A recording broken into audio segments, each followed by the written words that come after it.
Hi friends, அஸ்ஸலாமு அலைக்கும் வரஹ்மத்துல்லாஹி தஆலா வரகாத்துஹு. எல்லாரும் எப்படி இருக்கீங்க? நல்லா இருக்கீங்களா? இப்போ வாங்க கோழி ரோஸ்ட் செய்வோம். நெய் ரோஸ்ட் இது. அதுக்கு வந்து நான் தேவையான கோழியை எடுத்து சின்ன சின்ன பீஸாக கட் பண்ணி அதுக்கு தேவையான நீங்கள் என்ன மசாலா போடுறீங்களோ பொரிக்கிறதுக்கு அந்த மாதிரி மசாலாவை போட்டு நீங்கள் வச்சுக்கிருங்க.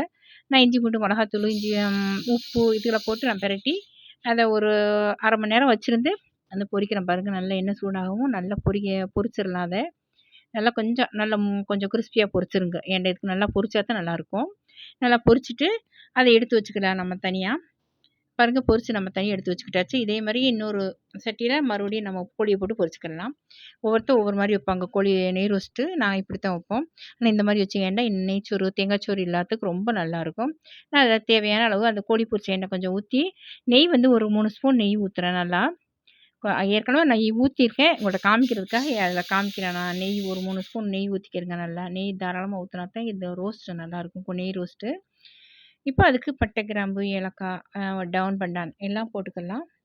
அதெல்லாம் போட்டு கொஞ்சம் நல்லா எண்ணெய் சூடாகவும் இதுக்கு வந்து நான் இது ஒரு கோழின்னா வந்து ஒரு கிலோ வரும்னு வைங்களேன். 1 கிலோவுக்கு வந்து நான் ஒரு 5 பெரிய வெங்காயம் இந்த நீட்ட வாக்கில் கட் பண்ணி வச்சுருக்கேன். இந்த மாதிரி நீங்கள் வந்து நீட்டமாக வெட்டி வச்சுக்கிட்டு அதை நல்லா கொஞ்சம் கண்ணாடி பதத்தில் வரவும் இப்போ அது தக்காளியும் சேர்த்துக்கலாம். அதில் தேவையான அளவு உப்பு போட்டுக்கிறோங்க. தக்காளி வந்து ஒரு 3 தக்காளி சேர்த்துருக்கேன். தக்காளியும் ஒரு மீடியம் சைஸ் தக்காளி தான், ரொம்ப சின்னது இல்லை, மீடியம் சைஸ் தக்காளியை சேர்த்து நம்ம அதே நல்லா வதக்கிடலாம். அதை வதக்கிட்டு தேவையான அளவு வந்து நம்ம இஞ்சி பூண்டு போடணும். இப்போ அதில் வந்து நான் பழுத்த மிளகா ஒரு பழுத்த மிளகா வந்து ஒரு 4 மிளகா சேர்த்துருக்கேன். இதுக்கு இந்த ரோஸ்ட்டுக்கு வந்து பழுத்த மிளகா சேர்த்தாத்தே நல்லாயிருக்கும். அது நிறமாகவும் இருக்கும், அந்த ஸ்மெல் வாசம் நல்லாயிருக்கும். அப்புறம் கருவேப்பிலை சேர்த்தாச்சு. கருவேப்பிலை சேர்த்து கொஞ்சம் நேரம் நல்லா ஒரு வதக்கிக்கிட்டே இருங்க கொஞ்சம் நேரம். அது அந்த வெங்காயம் வதங்குறது வரையும். அப்புறம் இதில் வந்து நம்ம இஞ்சி பூண்டு போட போகிறோம். இஞ்சி பூண்டு வந்து நம்ம அந்த இதுக்கு நான் ஒரு 3 ஸ்பூன் போடுறேன். அந்த போட்டால் தான் நம்மளுக்கு அந்த வாசம் நல்லாயிருக்கும். கொஞ்சம் அந்த இஞ்சி பூண்டு வாசம், பச்சை வாசம் எல்லாம் போகட்டும். நல்லா கிண்டி விட்டுக்கிட்டே இருங்க. ஓகே, கிண்டி விட்டாச்சு. நல்லா வந்துருச்சு. அந்த வாசமும் போயிருந்த வாடையும் போயிடுச்சு, பச்சை வாடையும் போயிடுச்சு. இப்போ ஒவ்வொருத்தர் ஒவ்வொரு மாதிரி வைப்பாங்க. வந்து இது வெள்ளச்சத்துக்கும் நல்லாயிருக்கும், தேங்காய் சோறுக்கும் நல்லாயிருக்கும், நெய்ச்சோறுக்கும் நல்லாயிருக்கும், எல்லாத்துக்கும் நல்லாயிருக்கும். மிளகாத்தூள் போட்டாச்சு.